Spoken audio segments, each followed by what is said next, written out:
Don't make the mistake the president did this week when you're public speaking. My name is Bruce Rue. I'm a writer and editor, and I help my clients with a wide range of communications, social media, reports, articles, basically anything they've written, I'll take and make better, or I write it myself. I also teach public speaking, both in workshops and with private clients. I recently published a book called Heartfelt Goodbye, How to Write and Deliver Eulogy Your Loved One Deserves. Getting good reviews. I think people are finding it very helpful when they have suffered a loss or facing a loss. Also, people have been buying it to give to other people who are facing a loss. And I think it's a good thing to do. Um, but this week, I want to talk about something the president did, and it's not a political comment. It's not a political comment, but it's a public speaking comment. Uh, because it's something that I think people forget. They get so involved in their own life, and they get so involved in their own news and good news that they forget that there's a time and place to share things.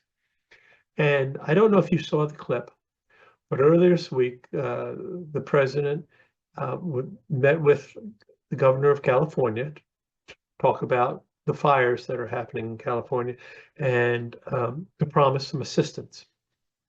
And he talked about, you know, terrible these homes have been burned to the ground, and he felt very bad for the local residents who were notified that they've lost their homes.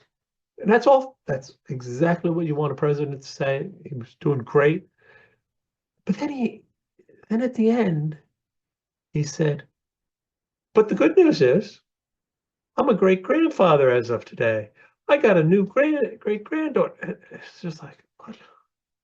And you can just see everybody's face froze because it just seems so inappropriate to share that kind of good news, which it is,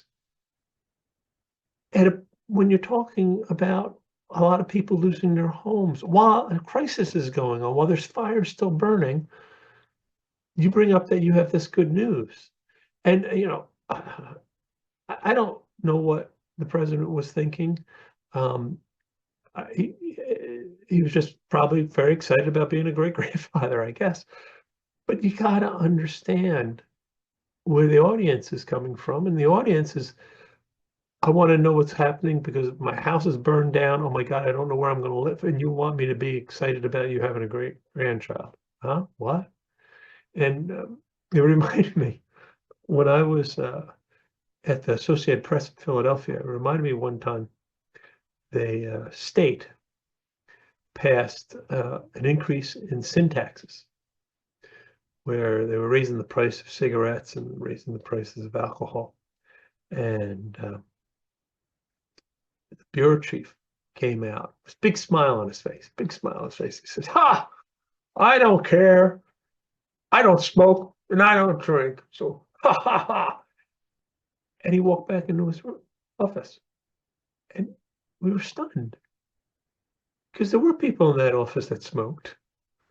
And there were people in that office that drank, including me.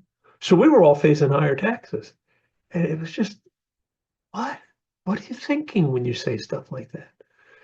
Obviously, you're not.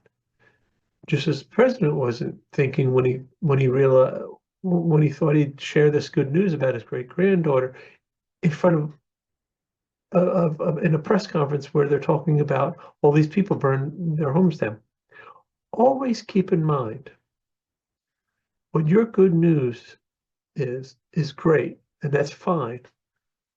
But understand where your audience is.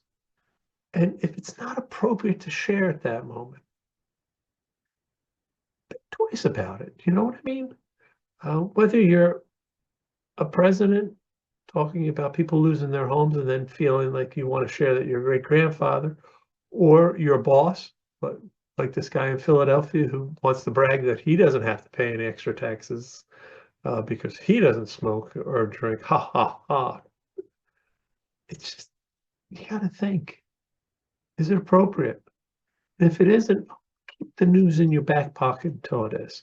I mean, if this guy Philadelphia AP went home and told his wife, "Hey, isn't it great? We don't have to pay any extra taxes. It's those suckers that smoke and drink."